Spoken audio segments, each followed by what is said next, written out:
Careful, careful. But his 18-year-old Aldi Adelang climbed the ship ladder. Okay, that's good. The astonished crew couldn't believe he survived lost at sea for 49 days. Fragile and famished, the teen managed to stay alive on the fish he caught and rainwater he wrung out of his wet clothes. Only one? Off the coast of Indonesia, the teen's fishing raft became untethered from its anchor. After drifting 1,200 miles for 7 weeks, his story of survival making waves after his rescue near Guam. Along the way, he thought of death but kept his faith by reading the Bible. This is the 3rd time the teen's raft has broken free at work. Surrounded by family, Adelang is back on shore, where for now, he says he'll stay anchored. Miguel Almaguer, NBC News.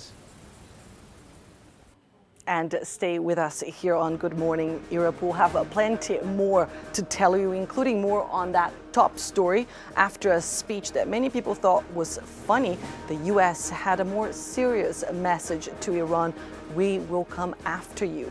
And the Pope spoke about another church sexual scandal. He called those abuses against children an atrocity. And an unusual visitor in London's River Thames. We'll have more on that story for you.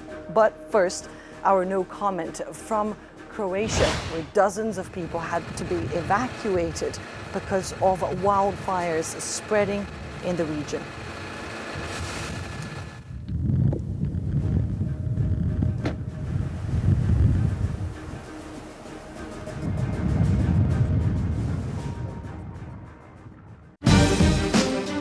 This is Raw Politics. The government is right. I just think she's on the wrong course altogether. I think it's doomed to fail. We promise to hear all views, all voices. The Chequers proposal is just simply not acceptable. Democracy will not defend itself. As long as Putin is there, it's not a functioning democracy. We'll hear from people of all political persuasions. We have an obligation to the next generation to defeat Steve Bannon and this nationalist, neo-fascist international. Sometimes it might get uncomfortable. Mr. Weber, can I just ask you a question about what is... No, well, part of this should be... Manfred, give us Manfred. They're soon to be the newly crowned king. But we will be unapologetically impartial. Nigel Farage. The past. Tony Blair. Iraq. Nigel, good old Nigel, he's definitely milking his... Thursday on Euronews. 1 year ago, 720,000 Rohingya fled to Bangladesh following a military crackdown in Myanmar. It was the biggest exodus of their history. We've returned to Bangladesh to see how the cooperation between the Muslim minority of Myanmar and Bangladeshi residents is improving both communities' living conditions. Social cohesion as a turning point for Rohingya in Bangladesh. From Thursday on AIDS Zone, on Euronews and Euronews.com. The World Weather Report is brought to you by Incredible India.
Weather Report was brought to you by Incredible India.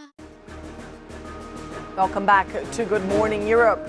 We will come after you. The U.S. message to Iran after Donald Trump's speech to the UN General Assembly is received with unexpected laughter. Inside Moria, we get rare access to one of Europe's most controversial refugee camps. East-West split. Nearly 30 years after the fall of the Berlin Wall, Germany is still divided down the middle. And over in the Cuba social media news desk, a beluga whale is spotted in the River Thames, thousands of miles from home. Thank you for joining us here this morning. A reminder of our top story now. U.S. President Donald Trump and his Iranian counterpart Hassan Rouhani have given fiery speeches at the UN General Assembly yesterday. But Trump, in particular, got off to